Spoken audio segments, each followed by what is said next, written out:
सो hello वियर्सियंस, welcome on virtual learning with Anand Jaiswal.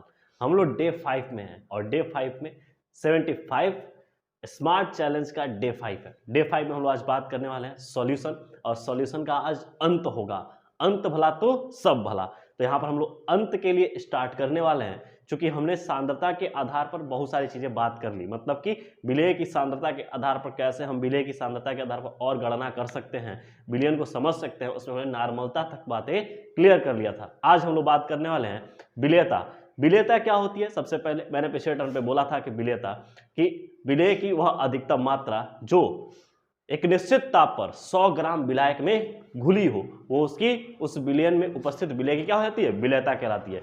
इस प्रकार विलेयता के आधार पर देखा जाए तो हम बात करने वाले हैं बाबू यहाँ पर कि दो चीजें, कि ठोस की द्रव में विलेयता, पहली बात करनी होती है ठोस की द्रव में विलेयता, और दूसरी बात करनी होती है गैसों की द्रव में विलेयता। ये देखो, ये जो ईयर लॉन्ग कोर्सेज होते हैं इसको विधिवत तरीके से पढ़ाया जाता है, परंतु यहाँ पर ये रिवीजन सीरीज में लेके चल रहे हैं। तो थोड़ी सी बात ये है कि आपको हमने हेडिंग रख दिया है, आप रिवाइज कर लीजिएगा इसको, यहाँ पर देख लीजिएगा आप जिस भी नोट से। ठोस की द्रव में विलेयता और ठोसों की विलेयता को प्रभावित करने वाले कारक। वहीं अगर हम दूसरी बात करें तो दूसरा जो होता है गैस की द्रव में विलेयता, और गैस की द्रव में विलेयता जो है यहाँ पर देखिए, गैस की विलेयता को प्रभावित करने वाले कारक के साथ साथ ये चीजें हम उसको देख लेंगे। यहीं पर जब गैस की विलेयता को समझते हैं तो एक नियम आता है, जिस नियम का नाम है हेनरी। क्या नाम है? हेनरी। और यहाँ पर हेनरी ने कुछ बोला था और वो बातें बहुत ही शानदार चीजें थी, उसको देखते हैं क्या है। हमने कहा कि स्थिर ताप पर किसी गैस की विलेयता गैस के दाब के समानुपाती होती है, या हम बोले कि गैस के परासरण दाब, या ऐसे बोला जाए कि वहां पे गैस के जो दाब है उस दाब के समानुपाती है। तो स्थिर ताप पर तो हमने कहा कि टेम्परेचर भाई कांस्टेंट कर दो, और सॉल्युबिलिटी मतलब विलेयता जो है वो गैस के दाब के समानुपाती है। तो समानुपाती का मतलब होता है डायरेक्टली प्रोपोर्शनल का साइन हम लगा देंगे, और जैसे ही डायरेक्टली प्रोपोर्शनल का साइन हटाते हैं वहां पर एक कांस्टेंट आता है, उसको बोलते हैं हेनरी कांस्टेंट। तो इस प्रकार ये हेनरी का लॉ जो होता है वो हमारा निकल के आता है S = KH multiply with P। अर्थात अगर हम बात करें कि जितनी हम विलेयता बढ़ाएंगे वहां पर क्या होगा, गैसों के दाब में जो गैसों की दाब हो जाएगी वो बढ़ जाएगी। मतलब कि अगर मान लो विलेयता अगर बढ़ा रहे हैं, जस्ट इमेजिन दैट कि अगर हम मान लो कि एक 100 ग्राम विलायक को फिक्स कर रहे हैं और विलेय की मात्रा को बढ़ाते जा रहे हैं, बढ़ाते जा रहे हैं, बढ़ाते जा रहे हैं, तो वहां पर क्या होगा कि वाष्प दाब, या बोला जाए कि गैसों के दाब में क्या हो जाएगी? वृद्धि हो जाएगी। इसलिए क्योंकि यहां पर लिखा गया है, हेनरी ने बताया भी था कि जो विलेयता होती है डायरेक्टली प्रोपोर्शनल होती है किसके? दाब के, गैस के दाब के समानुपाती होती है। ठीक है, तो समानुपाती का मतलब हो गया कि एक चीज बढ़ाओ और उसके सापेक्ष दूसरा चीज भी बढ़ने लगे। ठीक है, अब यहां पर देखिए इसके सापेक्ष अगर हम मोल फ्रैक्शन को भी समझे तो मोल फ्रैक्शन के अनुसार इसने बोला कि अगर मोल फ्रैक्शन मतलब कि विलयन के गैस के मोल अंश के बारे में भी अगर बात करें तो हमने कहा कि जो यहाँ पर प्रेशर है, जो दाब है वो दाब डायरेक्टली प्रोपोर्शनल टू किसके है? मोलों के अंश के। अगर मोलों के अंश बढ़ाओगे तभी तो दाब बढ़ेगा, अगर मोलों के अंश बढ़ाएंगे तो दाब बढ़ेगा, और दाब बढ़ाएंगे तो सॉल्युबिलिटी बढ़ जाएगी। तो यहां पर अगर देखा जाए तो इसका अगर दाब और मोल अंश के बीच अगर ग्राफ खींचे तो y = mx, देखो y = mx का जो होता है वो स्ट्रेट लाइन मिलता है, और ये रहा आंशिक दाब इस पॉइंट पर, और यहां पर मोल अंश। देखिए कई क्वेश्चंस इस पे भी सॉल्व हो जाएंगे कि x जो है मोल फ्रैक्शन मतलब कि मोल अंश ऑफ गैस = दाब अपॉन KH। KH क्या है? Henry constant. इसको लिखेंगे बाबू हेनरी कांस्टेंट। क्या बोलेंगे इसको? Henry constant. ठीक है, अब देखो इनकी जो हमारे हेनरी साहब हैं, इनकी कुछ सीमाएं भी है। ये लिमिटेशन में अपनी बातों को लगाए थे, और लिमिटेशन क्या था कि पहली बात कि दाब बहुत अधिक नहीं होना चाहिए। दाब बहुत अधिक हो जाएगा तो सॉल्युबिलिटी अच्छी नहीं होगी, क्योंकि यही बात है ना बेटा, देखो solubility is directly proportional to pressure. अगर प्रेशर बहुत बढ़ा दोगे तो कहां से सॉल्युबल हो पाएंगे जी? तो सॉल्युबिलिटी। फिर वह कहा ताप बहुत कम ना हो, ताप भी कम ना हो, कि कांस्टेंट टेम्परेचर रखना एज मतलब ये रूम टेम्परेचर तक। गैसों की विलेयता विलायक से कम हो, जो गैसों की विलेयता है वो विलायक से क्या होनी चाहिए? कम होनी चाहिए, क्योंकि गैस यहां पर क्या है? विलेय है ना। अब देखो गैस की आणविक अवस्था द्रव व गैसीय दोनों विलायकों में समान होनी चाहिए। मतलब जो गैस की आणविक अवस्था है, अगर वहां पर द्रव विलायक लें या गैसीय विलायक लें तो दोनों में क्या होनी चाहिए? समान होनी चाहिए।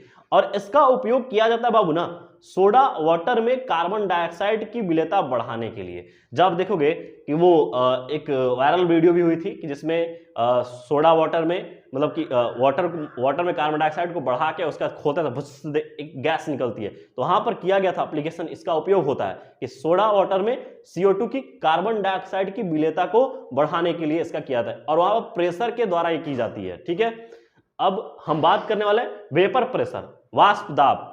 अगर बात की जाए कि वाष्प दाब क्या है, एक टॉपिक, ये बेहतरीन टॉपिक बन के आती है वाष्प दाब। एक निश्चित ताप पर इक्विलिब्रियम की अवस्था में वाष्प के अणु द्वारा द्रव के सतह पर लगाया गया दाब वाष्प दाब कहलाता है। मतलब एक इक्विलिब्रियम रहे और एक निश्चित मतलब कि वहां पर ताप आ जाए और निश्चित ताप पर उस अवस्था में जो वाष्प के अणु हैं वो द्रव की सतह पर एक दाब जनरेट करें, एक प्रेशर जनरेट करें, उसी को बोलते हैं वो वाष्प दाब। जैसे आप देखो कि जब आप ऐसे देखना कि कोल्ड ड्रिंक को खोल दिया जाए, कोल्ड ड्रिंक अगर बहुत ठंडी हो तो वहां पे जो उसके मॉलिक्यूल्स हैं ऊपर की तरफ आने लगते हैं, जो वो जनरेट करते हैं उन्हीं को बोलते हैं वो वाष्प दाब। क्या बोलते हैं? वाष्प दाब।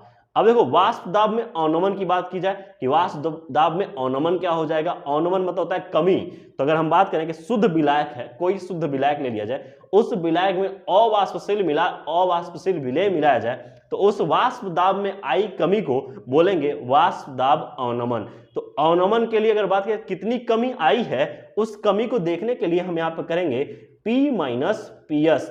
P जो है बाबू ये शुद्ध विलायक है। क्या है? ये शुद्ध विलायक का दाब है, शुद्ध विलायक का दाब है। और ये PS जो है ये क्या है? अवाष्पशील विलेय मिलाने पर जो दाब हुआ, तो यहां पर हम बोलेंगे कि ये क्या हो गया कि विलयन का दाब। यहां पर बोलेंगे क्या बोल देंगे बाबू?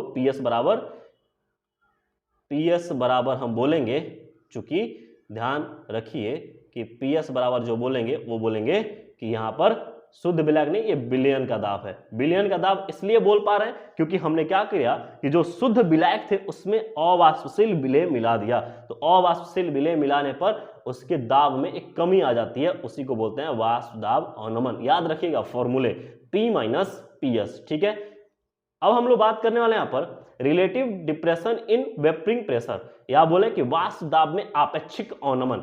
वाष्प दाब में जो आपेक्षिक अवनमन आती है बाबू वो कैसे आती है? तो हम कहें कि अगर वाष्प दाब अवनमन बटे कह दिया जाए शुद्ध विलायक का दाब से डिवाइड कर दिया जाए तो वो जो आपेक्षिक अवनमन है वाष्प दाब में वो निकल कर आ जाती है। तो वाष्प दाब में आपेक्षिक अवनमन निकालने के लिए आपको ध्यान रखना पड़ेगा कि P माइनस PS अपान P, जो कि P क्या है? शुद्ध विलायक का दाब और PS क्या है? विलयन का दाब। ठीक है, ध्यान रखिएगा इस चीज को। अब यहाँ पर एक और साइंटिस्ट है, एक और वैज्ञानिक जिन्होंने कुछ नियम को प्रतिपादित किया, इसका नाम है राउल्ट। क्या नाम है? राउल्ट। और यहाँ पे राउल्ट का नियम जो है ये कहता है, राउल्ट का नियम कुछ बातों को समझाता है कि विलयन के वाष्प दाब का आपेक्षिक अवनमन जो विलेय के मोल प्रभाज हैं उनके बराबर होता है। ध्यान रखिएगा, बहुत क्रिटिकल चीजें हैं लेकिन बहुत इंपॉर्टेंट बातें हैं। इन बातों को समझने के लिए हर एक बैच को सेपरेटली पढ़ाया जाता है, हर एक क्लास को हर एक अलग तरीके से पढ़ाया जाता है। लेकिन यहाँ पर अगर हम बात करें तो सब कुछ समराइज कर रहे हैं, और एक चैप्टर को छोटे वे में देना और एक कॉम्पैक्ट वे में देना, मतलब कुछ चीजें वहां पे हटाई गई हैं। ध्यान रखिएगा यहाँ पर बहुत सारी चीजें ऐसे हैं डेफिनेशन पार्ट को जो कि रिमूव कर दी गई हैं, लेकिन बहुत सारे इंपॉर्टेंट पार्ट को रखी गई हैं। अगर आप ये वीडियो देख रहे हैं तो आपका बहुत ही अच्छा स्कोर होने वाला है, क्योंकि ध्यान से देखिएगा क्योंकि यहाँ पर बहुत सारी बातें आपको रखी गई हैं समझने के लिए। तो यहाँ पर रखा गया है कि विलयन के वाष्प दाब का आपेक्षिक अवनमन, जो विलयन के वाष्प दाब का आपेक्षिक अवनमन होता है वो विलेय के मोल प्रभाज के बराबर होता है। तो एक तरफ लिख दो विलयन के वाष्प दाब का आपेक्षिक अवनमन P माइनस PS अपान P, और ये मोल प्रभाज हो गया विलेय का।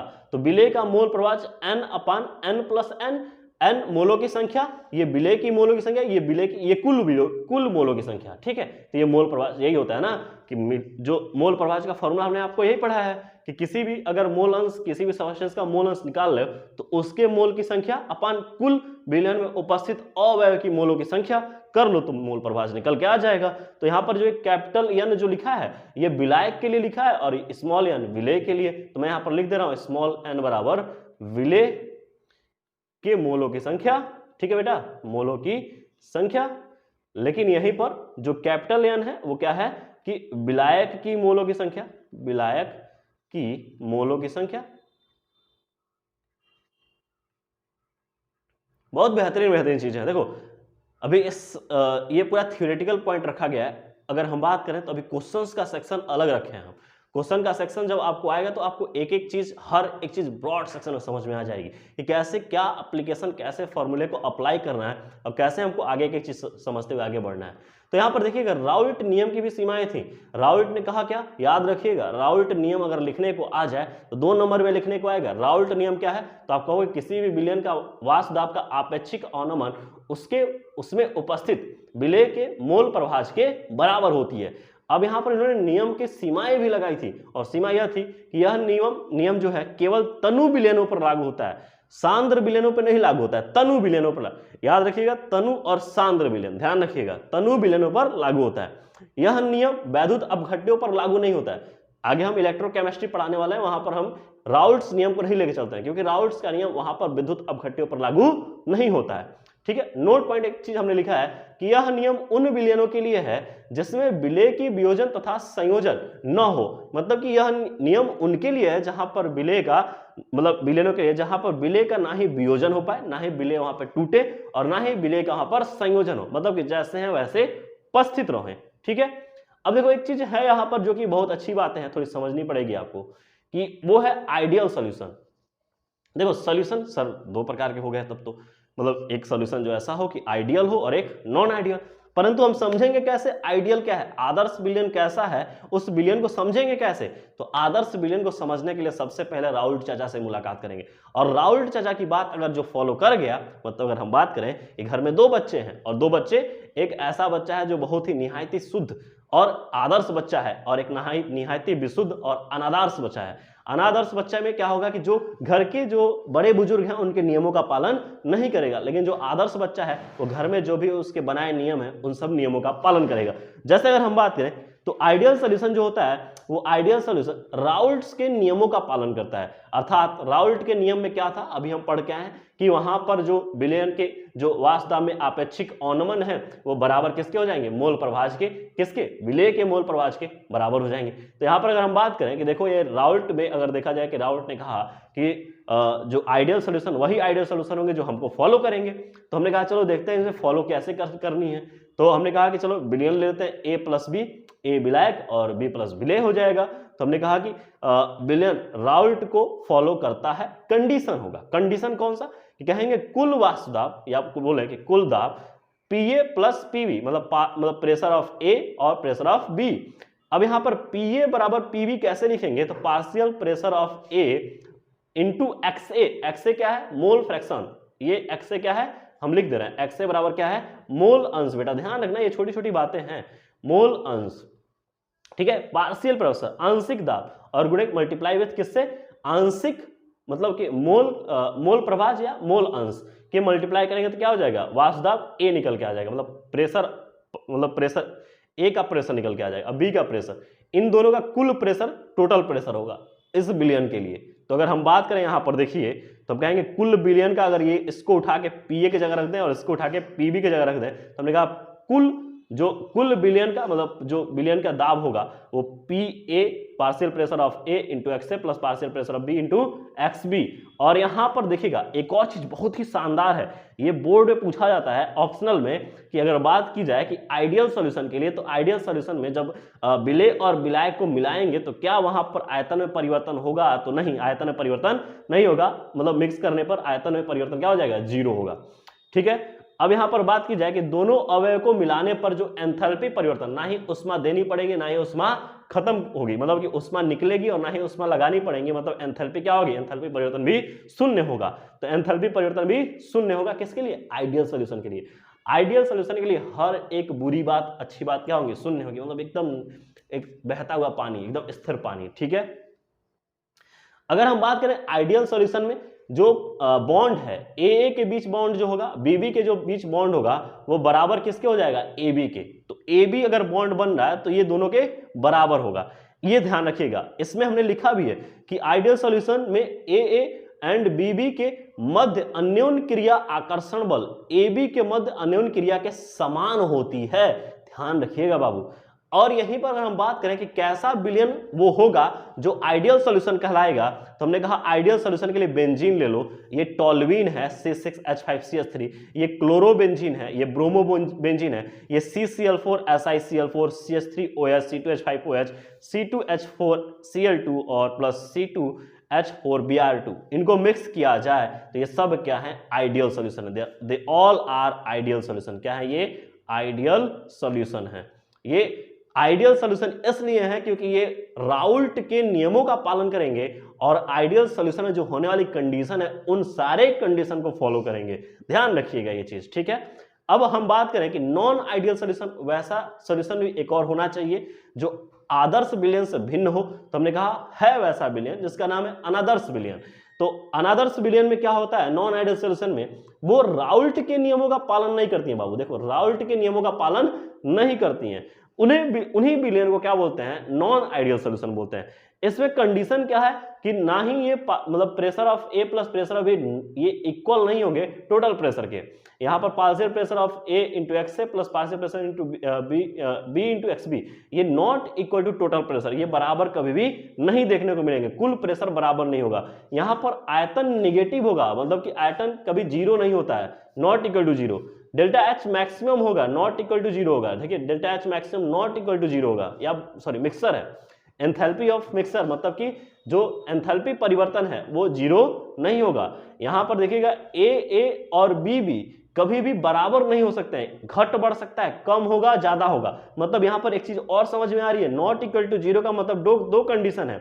नॉट इक्वल टू जीरो का मतलब दो कंडीशन। यहां पर एक तो ऐसा बन जाएगा कि जो पॉजिटिव डेविएशन शो करे और एक निगेटिव डेविएशन। जी हाँ, आप सही पकड़ रहे हैं, पॉजिटिव डेविएशन शो करने वाला और निगेटिव डेविएशन शो करने वाला नॉन आइडियल सॉल्यूशन ही होता है।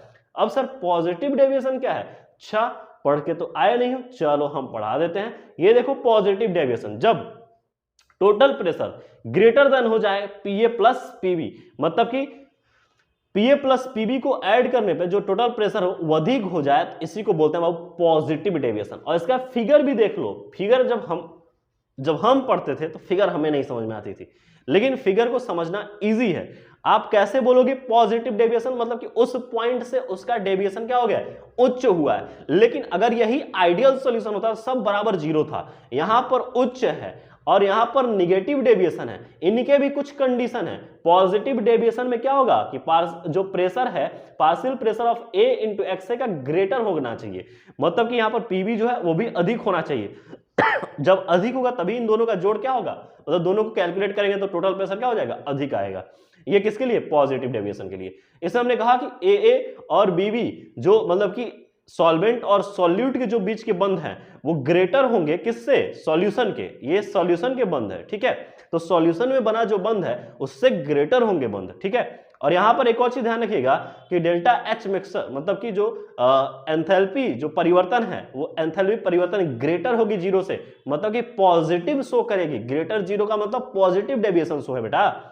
और यहां पर डेल्टा भी मैक्सिमम ये पॉजिटिव, ये भी जीरो से अधिक है, मतलब पॉजिटिव डेविएशन शो कर रहा है। क्योंकि यहीं पर देखिए कि जो निगेटिव डेविएशन वाला है उसके बगल में निगेटिव डेविएशन वाला, इसमें ग्राफ देखिए नीचे की तरफ है, मतलब कि ये जो डेविएशन दिख रहा है, परिवर्तन दिख रहा है, इस परिवर्तन में क्या हो रहा है, ये नीचे की तरफ अर्थात ये निगेटिव की तरफ है।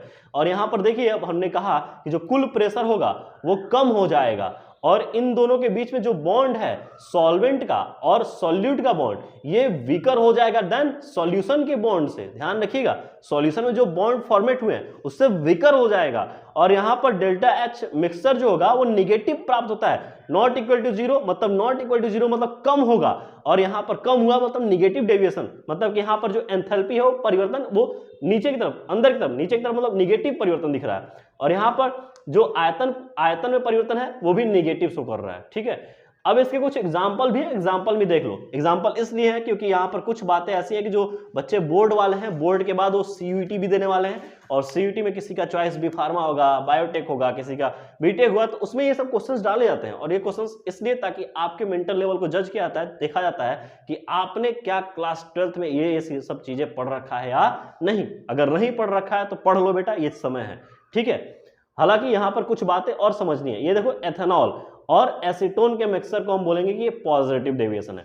यहां पर C3 CH3OH और जल का मिक्सर जब तैयार हो तो इसको बोलेंगे पॉजिटिव डेविएशन, जबकि इधर के ये दो जो मिक्सर है ये क्या है, नेगेटिव डेविएशन को शो करते हैं, CHCl3 प्लस एसीटोन। आप कहोगे सर कैसे नेगेटिव और पॉजिटिव को शो करेंगे, तो बेटा लैब की बात है, ये लैब में आना दिखाएंगे आपको। CHCl3 प्लस C6H6, ठीक है। देखो यहां पर एक क्वेश्चन हमने रखा है, बेहतरीन क्वेश्चन है जो कि आपको समझ में आ जाएंगी चीजें। चलिए क्वेश्चन में कहा है, बहुत ही शानदार क्वेश्चन है ये, क्वेश्चन मैंने जेन्युइनली आपके लिए रखा है, लेकिन परंतु लगा हमने दिया है। एक बार आप क्वेश्चंस देख लो, लगा आप लोगे, लेकिन इसके पीछे की जो राज है उस राज को हम जब खोल देंगे तब। तो यहां पर देखो कहा गया है कि 250 केल्विन ताप पर शुद्ध द्रव A और B के वाष्प दाब क्रमशः 450 और 750, मतलब कि 450 और 750 मिली mm, ठीक है, mmHg है। यदि कुल वाष्प दाब 600 mmHg हो तो द्रव मिश्रण का संगठन ज्ञात कीजिए, साथ ही वाष्प प्रावस्था का संगठन भी ज्ञात कीजिए। मतलब कि यहां पर कि इस क्वेश्चन में द्रव के मिश्रण का संगठन पूछ रहा है और साथ में पूछ रहा है कि वाष्प दाब वाष्प प्रावस्था का संगठन भी ज्ञात कीजिए। ऐसे क्वेश्चन को सॉल्व करने के लिए हम लोग विलयन का कुल वाष्प दाब निकाल लेंगे, और विलयन का कुल वाष्प दाब देखो हमने यहां निकाल के रखा है, P = PA प्लस PB, और चूंकि PA प्लस PB जो है वो हो जाएगा हमारा यहां पर PA प्लस PB। अगर हम देखें तो PA प्लस PB को लिखने का तरीका हमने आपको उधर सिखा दिया है, और PA प्लस PB इजीली लिख लेंगे बाबू कि PA प्लस PB अगर देखा जाए तो यहां पर हम लिख लेंगे PA प्लस PB को हम लिखेंगे PA नॉट और XA, मतलब partial pressure of A into XA plus partial pressure of B into XB।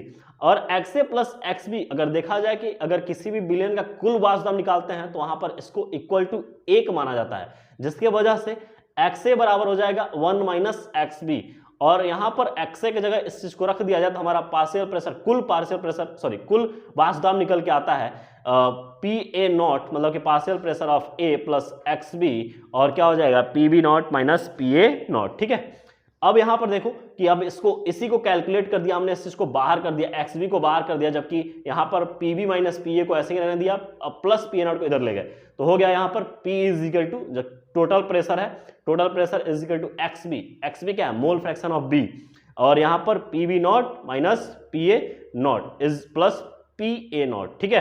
तो यहां पर पार्शियल प्रेशर ऑफ A और यहां पर पार्शियल प्रेशर ऑफ B, जबकि इस क्वेश्चंस में दिया भी है, देखिए कहा भी है यहां पर, देखो इसके पीछे का जो कॉन्सेप्ट है उस कॉन्सेप्ट को आपने समझ लिया, यहां पर दिया गया। अब पढ़ लो फिर से क्वेश्चन को, 250 केल्विन ताप पर शुद्ध द्रव A और B का वाष्प दाब क्रमशः, जो ये पार्शियल प्रेशर जो दे रखा है, मतलब प्रेशर दे रखा है क्रमशः PA नॉट दे रखा है और PB नॉट दे रखा है 750 mmHg। यदि कुल वाष्प दाब 600 mmHg हो तो अब देखो यहां पर इस चीज को हमने लिख लिया है और उसी फॉर्मूले को लाके रख दिया है।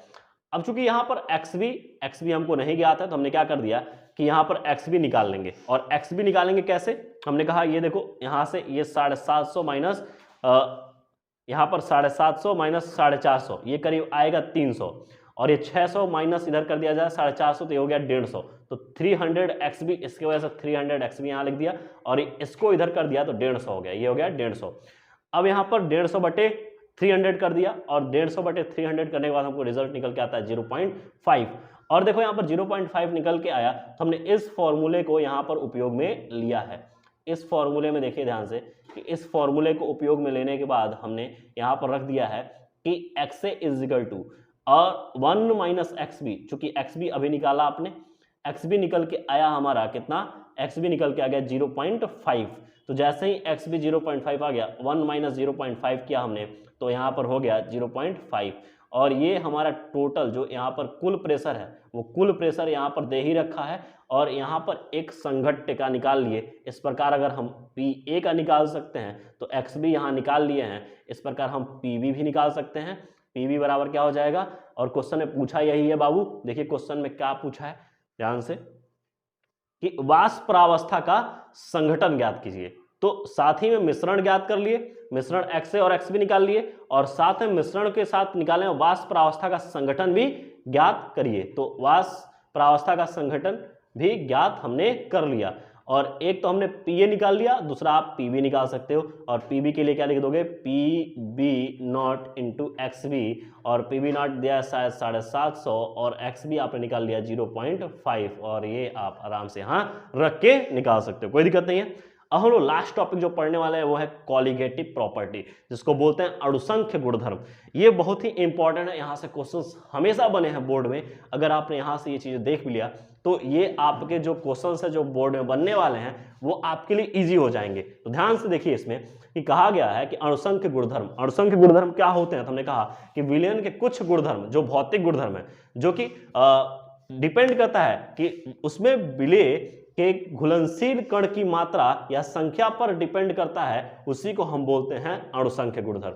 अणुसंख्य गुणधर्म जो है भौतिक प्रावस्था को लेकर चलता है, और वहां पर जो कि विलय के कणों की संख्या कितना उस विलायक में घुले हुए हैं, या विलयनों के मतलब विलयनों में कितना घुला हुआ है उस विलयन में, विलय के कणों की संख्या, ये अणुसंख्य गुणधर्म ज्ञात करता है।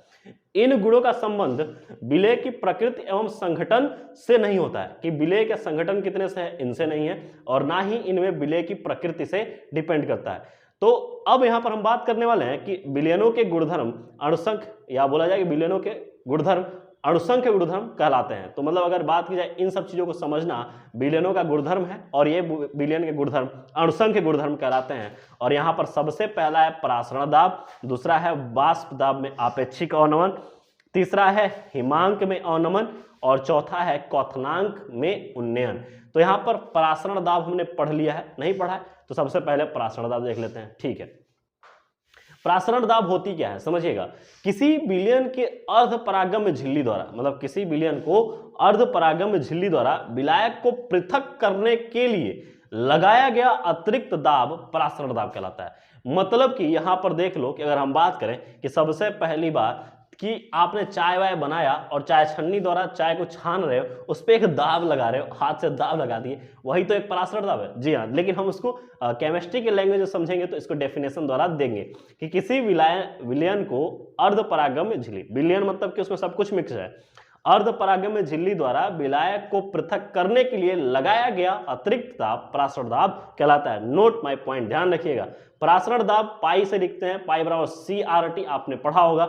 C जो है कंसंट्रेशन है, सांद्रता है, सांद्रता कैसे लिखेंगे, मोल अपान वॉल्यूम, तो मोल अपान वॉल्यूम को हमने यहाँ रख दिया, जबकि V को उधर कर दिया, तो PV बराबर nRT। ये तो खैर अतिरिक्त बातें हैं, लेकिन अतिरिक्त दाब को समझ लीजिए। अतिरिक्त दाब हमने पिस्टन से लगाया, किसके द्वारा, पिस्टन से, और इसमें उपस्थित क्या है, ये विलयन है, और इसमें उपस्थित क्या है, विलय और विलायक। लेकिन इधर छन के क्या आ जाए, पूरा हमारा कि जो विलायक है वो छन के चला जाए उधर, और विलय की मात्रा इधर हम इकट्ठा कर लें, तो इस प्रक्रिया को हम बोलते हैं लगाया गया अतिरिक्त दाब ही, यही अतिरिक्त दाब ही कहलाता है परासरण दाब। अच्छा, परासरण दाब के भी नियम हैं। परासरण दाब के नियम ये वॉन टॉफ ने दिया था और गैसों के नियमों को लागू किया था, तब जाके परासरण दाब की कुछ बातें यहां पर क्लियर हो पाई थी।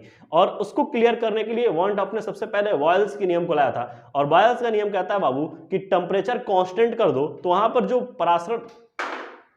परासरण दाब है, पी से या पाई से लिखते हैं, जो परासरण दाब है वो उसमें आयतन उपस्थित, जो उसका आयतन है उस आयतन के व्युत्क्रमानुपाती होती है। तो अगर हम कहें कि विलयन का परासरण दाब उसके आयतन के व्युत्क्रमानुपाती होती है, ये बॉयल्स का नियम है। P inversely proportional to V, और इनवर्सली प्रोपोर्शनल को हटाया था हमने, कांस्टेंट K लगा दिया, तो PV बराबर आप यहां लिख सकते हो कि PV बराबर कांस्टेंट भी लिख सकते हो। अगर ऐसा कहीं लिखा हो तो कहीं गड़बड़ मत करना, ठीक है।